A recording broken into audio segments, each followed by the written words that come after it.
Welcome to this explainer. I am absolutely thrilled you're here today because honestly, we're going to unpack something truly mind-blowing. Let's just dive right in. Have you ever actually stopped to wonder if the way you experience reality is, well, fundamentally flawed? Today, we're exploring a really fascinating text that maps the profound, ancient concept of pure consciousness directly onto a very modern video game analogy. It is a brilliant way to understand how we interact with the world, process our emotions, and ultimately define who we really are. By the end of this, you might just look at your daily life in a completely different way. So I want you to really ask yourself this. Are you the player holding the controller, or are you just the character running around inside the game?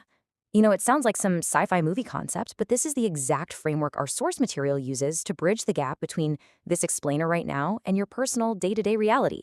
Every decision you make, every frustration you feel at work, every joy you experience, who is actually experiencing it? Let's break down this simulation. Section 1. The ultimate simulation, the game of life. Section 2. Executioner versus performer. Two distinct roles.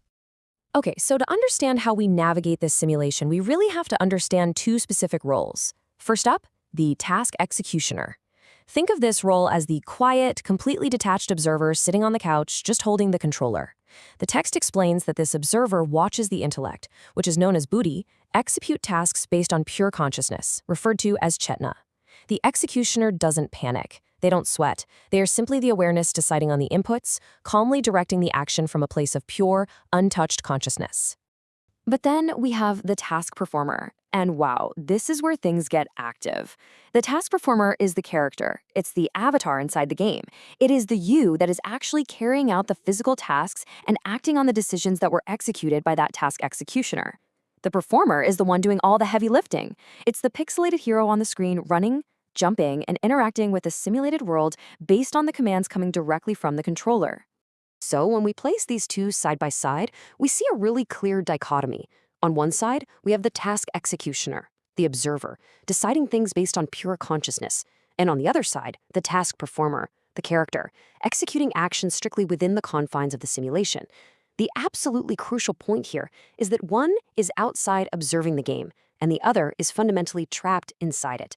So the real question becomes, which one do you identify as when you go about your day? Section 3. The illusion of immersion, getting sucked in.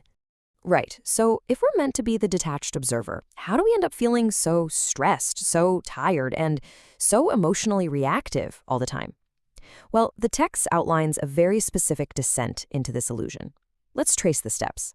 Step 1. In the initial stage, it's just a level. Win or lose, you'll just go into another simulation. It's safe, it's detached. But then, step 2. You start executing and playing the task. You get moving. And then, step 3 hits. You get obsessed. You start feeling the simulation, the heat, the cold, the rain. Suddenly, you aren't just playing anymore. That line between the couch and the screen completely vanishes. You are in it, and the chaos of the game becomes the literal chaos of your mind. And this brilliantly illustrates the core trap. Just think about these simulated experiences. Winning, losing, heat, cold, rain. The text points out that you are not the one who actually faces the simulation. The character does. But by the time you're deeply playing, you get totally obsessed. You become the character. Every single time that character wins or loses in the simulation, you actually think you are winning and losing. We end up claiming these visceral in-game sensations and outcomes as our own real-world identity. Crazy, right? You indulge in it wholeheartedly. Let that sink in for a second. The author uses this exact phrase to describe our complete and utter absorption into the game. We don't just passively watch our character fail or succeed, we indulge in the drama of it wholeheartedly. We take the trivial successes and the passing failures of the avatar, and we literally make them our entire universe. Section 4. The time trap. Long-term attachment. So why is it so incredibly hard to just remember we're playing a game and put the controller down? Well, the answer is long-term attachment. The sheer amount of time we spend logged into the simulation drastically deepens the illusion. The author of the text highlights the specific number, 27.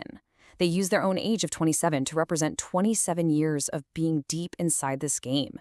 For 27 continuous years, they have been logged in, actively playing, experiencing the wins, the losses, the heat, and the cold. Think about how immersive a video game becomes after just, 3 hours? Now imagine playing it for 27 years straight without a single break. Because of all that time, as the text explicitly states, with 27 years of attachment, this is very hard to understand the truth. The accumulated time creates this massive, dense web of complexity. Your habits, your memories, your emotional triggers, they are all completely tied to the task performer. It makes it incredibly difficult to detach and realize you aren't actually the avatar on the screen. As we trace this progression, we really see how the trap builds. We start at the initial stage where there's a lightness. You know it's just a level. But moving forward, as your age increases, the attachment grows.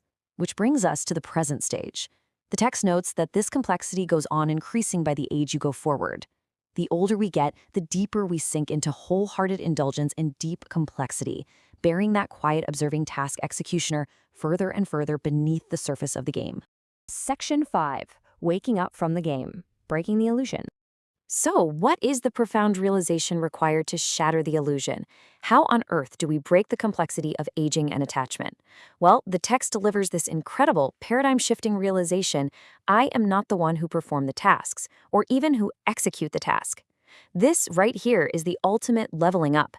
It's a total awakening. The author realizes that their true self is entirely separate. You are not the character running around the maze, but, and here's the wild twist, you aren't even just the intellect holding the controller. You are the pure consciousness beyond both the performer and the executioner. So, I want to leave you with this final thought. How many years have you been attached to your simulation? If the author was 27 years deep, how deep are you? The next time you feel completely overwhelmed by a loss, or obsessed with a win, or bothered by the metaphorical heat and rain of your daily life, ask yourself if you're just indulging wholeheartedly in the character. Remember, you don't have to be the performer. Step back, observe, and wake up from the game.